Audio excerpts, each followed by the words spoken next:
Mencegah lebih baik daripada mengobati. Sangat mungkin kita sudah sering mendengar kalimat yang satu itu, utamanya berhubungan dengan kesehatan. Lebih baik mencegah terjadinya penyakit daripada mengobati ketika penyakit itu sudah terjadi. Menariknya, kalimat itu bukan hanya berlaku bagi penyakit, tapi juga bagi kebiasaan buruk. Mencegah terjadinya kebiasaan buruk lebih baik daripada menanggulanginya ketika kebiasaan buruk itu sudah terjadi. Seperti apa uraiannya? Simak lebih lengkapnya di Life Restoration serial video kali ini.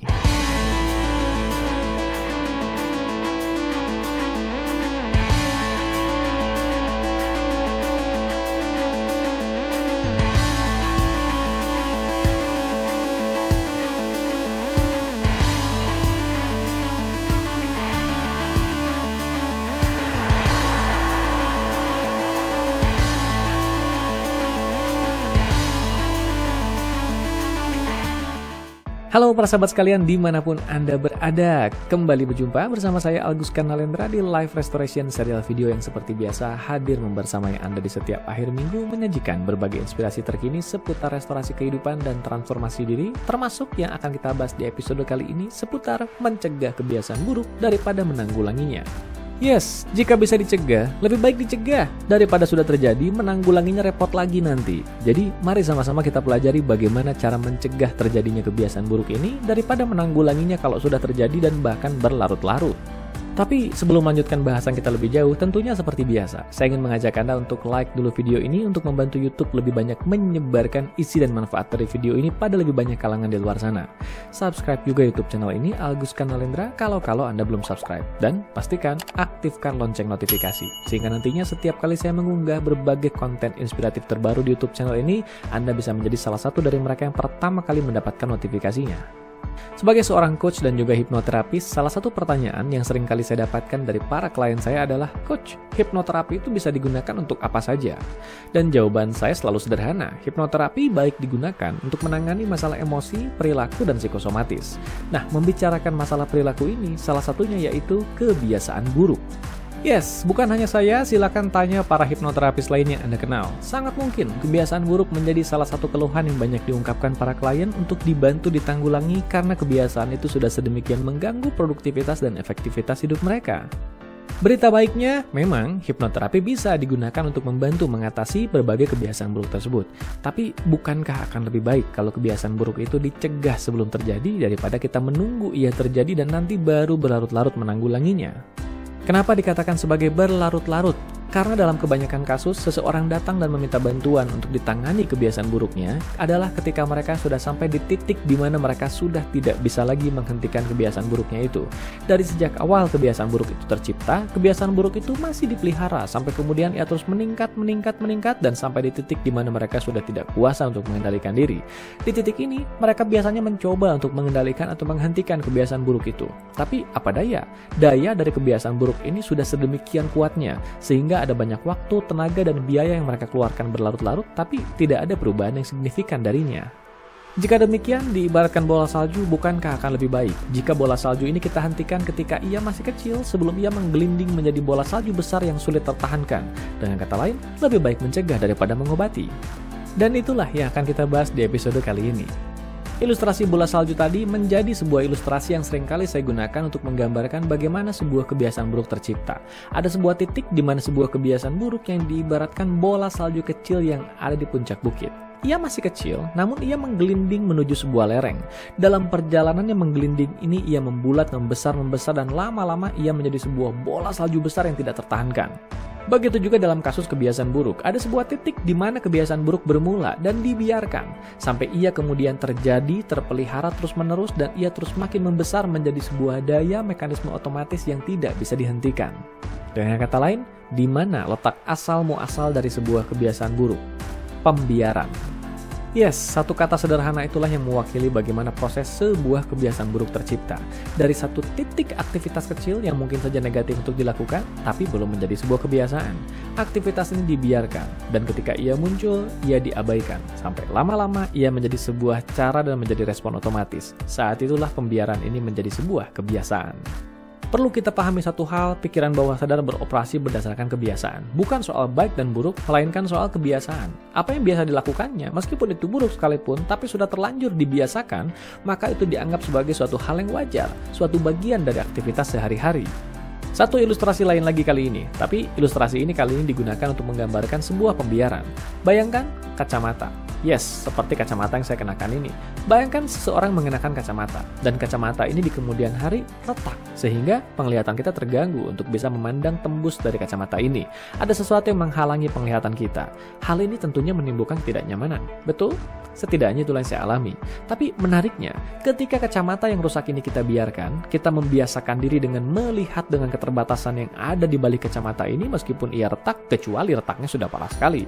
Tapi jika retaknya masih retak-retak standar saja, kita akan beradaptasi dengan retak ini. Sehingga lambat laun kita akan mulai bisa membiasakan penglihatan kita untuk tetap menggunakan kacamata yang rusak ini dalam memandang dunia. Kacamata yang retak ini sebetulnya akan membawa masalah yang lebih besar, betul. Tentu saja, dari mulai jarak pandang, fokus yang terganggu, belum lagi retakannya ini akan berevolusi menjadi retakan yang lebih besar lagi.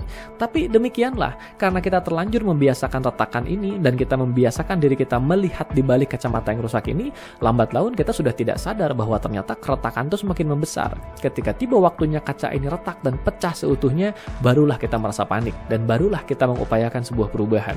Kenapa tidak sejak awal saja? Perhatikan bahwa masalah utamanya bukan terletak pada kaca yang retak atau pecah, melainkan pada terhambatnya aktivitas kita karena tidak bisa melihat dengan baik akibat kaca yang retak atau pecah ini. Lagi-lagi, menariknya, hal ini seharusnya tidak perlu terjadi andai saja sejak awal kita meluangkan waktu untuk memperbaiki kaca yang retak ini ketika retakannya masih kecil. Kita memperbaikinya, mengembalikannya ke kondisi normalnya, sehingga kita tetap bisa beraktivitas dengan baik tanpa harus terlibat dengan permasalahan yang tidak perlu akibat membiarkan keretakan kecil ini. Jika kita renungkan lebih dalam, ilustrasi yang sama berlaku juga untuk perahu. Sebuah perahu yang besar sekalipun bisa tenggelam jika ada lubang kecil yang dibiarkan. Karena lubang kecil ini pasti lambat laun akan membesar. Dan ketika ia sudah membesar, akan memakan waktu dan tenaga yang lebih besar untuk memperbaikinya dibandingkan ketika ia masih berwujud sebuah lubang yang kecil. Nah, demikianlah para sahabat sekalian, kebiasaan buruk terjadi dari pembiaran pada sebuah aktivitas kecil yang mungkin saja belum dirasa memberikan kerugian. Tapi ketika aktivitas kecil ini dibiarkan, lambat laun ia akan tereskalasi menjadi bola salju yang lebih besar dan membuat masalah di kemudian hari. Jadi, mari mencegahnya sebelum ia terjadi. Lalu bagaimana cara menghentikan atau mencegah kebiasaan buruk ini sebelum ia terjadi? Satu hal, tingkatkan kesadaran dan kendali diri kita. Yang dimaksud kesadaran adalah sadari, ada hal-hal kecil, ada aktivitas kecil apa saja yang saat ini kita tahu. Hal-hal kecil itu memang belum menyita waktu, belum menyita tenaga yang terlalu besar, tapi kita tahu hal ini tidak produktif untuk dilakukan. Sadari dulu hal-hal kecil tersebut. Yang kedua, bangun kendali diri. Bangun kendali diri kita ketika hal atau aktivitas kecil itu mulai kita lakukan, yang kita tahu hal itu tidak produktif, bangun kendali diri kita untuk bisa menghentikan atau mengerem diri kita di titik di mana kita merasa hal itu cukup. Karena pembiaran atas hal-hal kecil inilah yang kemudian tereskalasi menjadi berbagai kebiasaan yang lebih besar. Dengan kata lain, belajar untuk berkata cukup, berhenti sampai di sini. Nah, untuk bisa menuju yang satu ini, bukankah kita sangat memerlukan kendali diri? Dan kendali diri ini masih akan dengan mudah kita terapkan ketika kebiasaan ini masih berupa hal-hal kecil. Jika hal ini sudah terlanjur terbentuk menjadi sebuah kebiasaan besar, jangankan berkata cukup. Untuk bisa menyadari saja hal ini merupakan suatu hal yang harus dihentikan, seringkali menjadi sulit adanya. Demikianlah, kunci untuk mencegah kebiasaan buruk sebelum ia terjadi adalah dengan meningkatkan kesadaran dan kendali diri. Kesadaran diri kita gunakan untuk melakukan scanning pada berbagai hal atau aktivitas yang saat ini sedang kita lakukan yang kita tahu hal-hal itu tidak produktif. Kendali diri kita gunakan untuk kemudian berkata tidak atau berkata cukup ketika kita sudah mulai akan menjalankan hal-hal kecil yang kita tahu tidak produktif tersebut. Tapi ingat, kita juga perlu kebijaksanaan. Bukan berarti semua hal yang tidak produktif otomatis kita hentikan begitu saja. Ada beberapa hal yang mungkin terlihat tidak produktif, tapi hal itu memberikan kita kesenangan tersendiri. Contohnya adalah hobi. Hal-hal ini meskipun mungkin tidak produktif atau tidak berdampak langsung pada produktivitas, pada dasarnya mengembalikan kita pada zona yang normal atau zona yang fresh, lebih segar. Untuk itu, bijak-bijaklah mengenali hal apa yang harus dihentikan, hal apa yang bisa dibiarkan, karena kita tahu hal itu sebetulnya tidak produktif di permukaan, tapi mengembalikan kita ke kondisi yang lebih segar di kemudian hari. Dengan kata lain, selain kesadaran dan kendali diri, miliki juga kebijaksanaan. Dengan kebijaksanaan ini juga bukan berarti kita jadi membiarkan atau beralasan, ini kan hobi, otomatis harus punya hobi dong agar saya tidak stres. Tunggu dulu, meskipun itu hobi sekalipun, meskipun itu membuat kita fresh sekalipun, kalau hobi itu pada akhirnya menjadikan kita tidak produktif, hal itu juga tetap saja harus kita kendalikan. Jadi, bijak-bijaklah dalam menerapkan pengetahuan yang kita dapatkan hari ini. Sampai sini dulu perjumpaan singkat kita di Live Restoration Serial Video episode akhir minggu ini. Ingat, subscribe YouTube channel ini Aguskan Nalendra kalau Anda belum subscribe, dan aktifkan lonceng notifikasi, termasuk juga like video ini kalau Anda merasa mendapatkan manfaat. Sehingga nantinya akan membantu YouTube untuk lebih banyak menyebarkan isi video ini pada lebih banyak kalangan di luar sana agar lebih banyak yang mendapatkan manfaat dari apa yang dibahas di video kali ini. Sampai jumpa di episode berikutnya minggu depan. Salam sehat, berkah berlimpah, damai, dan berbahagia selalu.